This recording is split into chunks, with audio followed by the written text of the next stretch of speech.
Om Namah Shivaya. We shall now listen to the continuation of the discourse on why should Veda Rakshanam be a lifetime undertaking, discourse by MahaPeriyava from the book Voice of God, Volume 1. In between now and then, I mentioned that Vedas should not be learnt by writing and reading but only by listening, is it not? I shall give the reason for this. Since the Veda Shabdas have to remain in the world, they need not be written in book form. It should not be. If it comes out in the form of book, then the practice of daily recitation and getting by heart will disappear. There is absolutely no doubt about this. The matter is in the book. Whenever necessary, we can refer to it. Why should time be spent in getting it by heart? This kind of indifference will set in. I shall give an example of recent times. Now we refer to some persons as Panchangakaran. When we look at what is happening, we think his job is to help the fourth Varna to perform rituals. But when we look at his name, we find that it is not his main job. The one who compiles Panchangam is really Panchangakaran. What does Panchangam means? A day consists of 5 angas: Tithi, Varam, Nakshatram, Yogam, Karanam.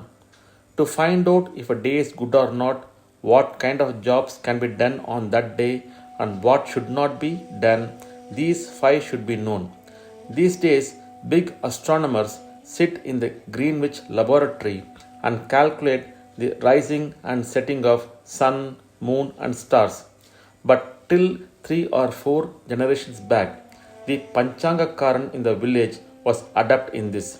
They had the competence to calculate and tell when an eclipse will commence, when it will end, etc., in no way inferior to the astronomers. He did it with the help of Jyotisha Shastra. He had to write the 5 angas of a day on a small palm leaf called Kuttaichuvadi. He had this as his alternate name, and go to each house and read the palm leaf. From this, people would know the Tithi, Vara, Nakshatra, Yoga, and Karana, which are necessary for the performance of secular and religious duties and benefit by it. Because he calculated the Pancha Angas and went from door to door and read them out to the household, he was called Panchangakaran. If today the Panchangakarans have completely forgotten this great Shastra, what is the reason for this? Printing press came. Panchangam not for a day, but for the whole year is compiled and is being printed in book form. Once it has come in the form of a book, there is no more the thought of getting by heart the basic Shastra and practicing it. All in all, we see the Panchangakaras are there for namesake without even knowing why they got this name. Panchangam, which is a part of Jyotisham, has been ignored and a state has been reached when it would disappear. If they had said that Vedas can be written in book form and taught to others, they would have had the same fate. There would have been no scope for Veda Shabdam to prevail in the world and bestow good on all the beings. Our ancestors knew very well that if it was written down, people would have developed indifference. They had declared that one who is studying the Vedas by writing and reading was Adama. In Tamil, Veda is called Ezhudha Kelavi, unwritten language. In Sanskrit, Vedas have the name Shruti.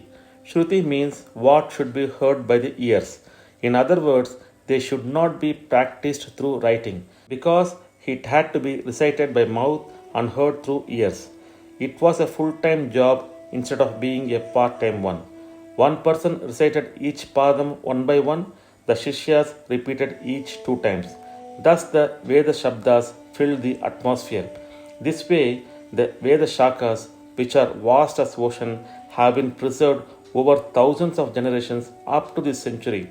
If this crop, which has been grown over lakhs of years, is destroyed, there will be no greater sin than that.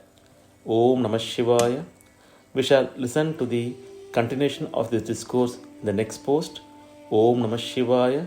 Hara Hara Shankara, Jai Jai Shankara, Kanchi Shankara, Kamakoti Shankara.